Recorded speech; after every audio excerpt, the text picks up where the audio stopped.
Tetapi tanpa iman tidak mungkin orang berkenan kepada Allah. Ya kan? Iman timbul dari pendengaran akan pemberitaan firman Yesus Kristus. Jadi pembukaan kitab Wahyu dan kitab-kitab yang lain mengikuti pembukaan kitab Wahyu akan mendatangkan iman bagi orang percaya Yesus Kristus. Itu. Jadi inilah zamannya penuaian, inilah zamannya akhir zaman, inilah zaman yang terakhir, dan di zaman inilah Tuhan akan datang yang kedua untuk mengambil suatu umat yang imannya sempurna. Seperti apa sih sempurnanya iman itu? Kitab Yakobus mengajarkan iman tanpa perbuatan. Betul nggak? Iman tanpa perbuatan mati, nol. Seperti apa sih iman sempurna? Iman yang sempurna akan menghasilkan kasih yang sempurna. Kasih adalah Allah sendiri. Yesus Kristus adalah kasihnya Bapa yang diberikan kepada umatnya yang ditebus. Jadi Tuhan mengendaki iman yang sempurna dan kasih yang sempurna untuk memanifestasikan Kristus, firman yang sempurna, sebelum manusia jatuh ke dalam dosa di Taman Eden.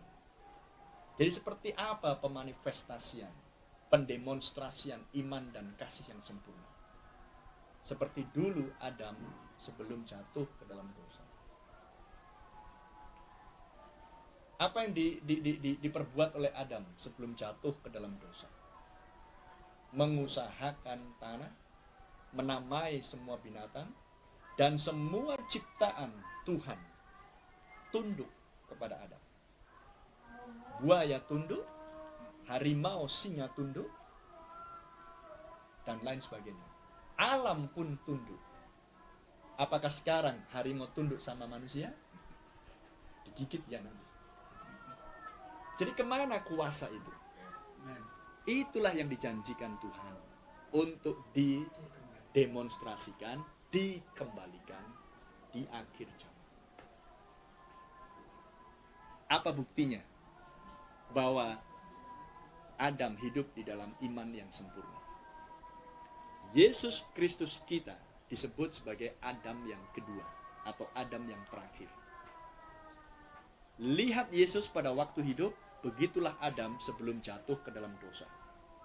Karena setelah Adam jatuh ke dalam dosa, Adam diusir dari Taman Eden. Jadi Tuhan kita Yesus Kristus datang adalah untuk mengembalikan, memulihkan kuasa itu. Dia adalah Allah pencipta langit dan bumi di dalam rupa manusia.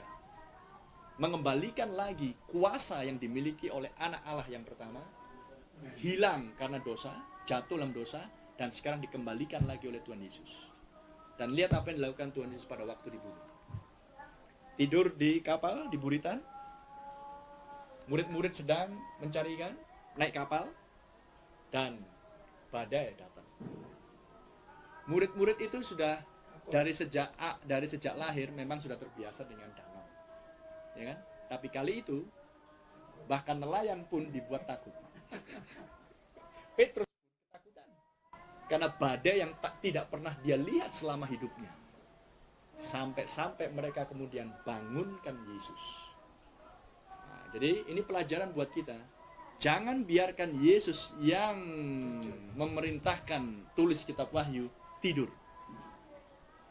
Ketika COVID-19 datang, karena Yesus tidur, pada takut semuanya. Berapa banyak pendeta pun, salaman pun sudah takut. Ini serius saya ngomong. Amin. Ini fakta dan kenyataan di lapangan. Karena saya bukan pengkhotbah teoritis di balik mimbar. Saya pengkhotbah lapangan. Berapa banyak pendeta yang takut bahkan untuk salaman. Saya nggak pernah takut. Kemanapun saya bergerak, salamannya salaman. Maka ketika saya melihat Pastor Samuel belum pernah ketemu, langsung salaman. Inilah hamba Tuhan. Nah sekarang, jangan biarkan Yesus tidur. buat Yesus bangun. Karena dialah pemimpin kita. Dan ketika Yesus bangun di buritan itu, dia berkata kepada murid-muridnya terlebih dahulu, hai kalian yang tidak percaya, tidak punya iman. Langsung dihardik, murid-muridnya sendiri yang dihardik. Dan kemudian berkata kepada badai, badai kembalilah tenang. Nggak teriak-teriak, badai, badai. Badai, kembalilah tenang. Langsung seketika, tenang. Murid-murid langsung berkata, manusia macam apa dia kayak?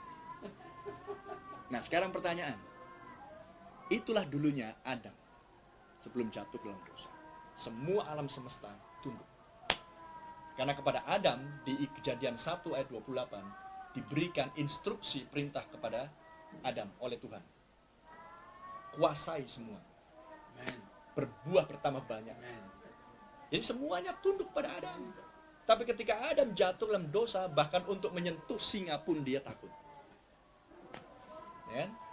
Tapi Adam yang kedua, Yesus mengembalikan kuasa itu. Haleluya. Dan sekarang, Yesus yang sama datang di akhir zaman dalam rupa Roh Kudus untuk membuka kitab Wahyu. Untuk mendatangkan iman bagi umat di akhir zaman sebelum Yesus datang yang kedua. Supaya memanifestasikan lagi kuasa di Taman Eden. Maukah kita? Atau kita hanya puas, hanya duduk di gereja, haleluya, puji Tuhan, oh saya diberkati, oh saya disembuhkan. Puaskah kita hanya seperti itu? Berapa tahun Bapak jadi Kristen? Puluhan tahun. Ya. Tapi tidak pernah mendengar bahwa ada janji yang seperti ini. Renungkan itu. Kenapa kok nggak pernah didengar? Ya, karena para pengkhotbahnya belum mendapatkan pewahyuan pengertian tentang janji yang asli. Kalau hanya puas tumpang tangan orang sakit sembuh, ngusir setan, setan pergi. Pertanyaan saya, ketika di masa sebelum pandemik berlangsung, hebat ngusir setan kemana-mana. Bahkan sampai ditulis di kartu namanya. Spesialis ngusir setan. Kan gitu kan? Tapi giliran COVID datang, setan juga kan COVID. Kenapa nggak berani ditengking? Kemana Markus 16? Ketika Tuhan Yesus katakan kepada murid-muridnya, tanda-tanda ini menyertai orang percaya. Markus 16. Tumpang tangan. Tumpang tangan. Sentuhan. Tumpang tangan. Bukan tumpang tangan. Nah kalau salaman aja udah nggak berani, apalagi tumpang tangan. Tapi sebelum pandemi, hebat. Setan pergi, setan pergi. Saya percaya perginya setannya. Tapi setan sekarang juga lihai dan licik. Aku sekarang menjadi bentuk COVID-19. Setan yang sama. Jangan pikir setan ini nggak berubah-berubah. Baca di kitab Ayub.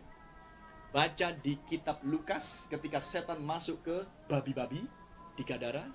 Baca di 1 Raja-Raja 22 ketika roh iblis menjelma menjadi roh dusta. Setan yang sama. Ya. Dan semua pekerjaan setan, permulaan setan, akhir riwayat setan, dan pekerjaan setan ditulis semuanya di kitab Wahyu. Makanya saya nggak takut dengan adanya pandemi, lockdown, dan COVID-19. Kalau malam ini Tuhan suruh saya ke rumah sakit yang lagi ada problem dengan kasus-kasus yang seperti sekarang, saya nggak takut. Saya nggak perlu perlindungan apapun. Karena darah anak domba Allah melindungi saya.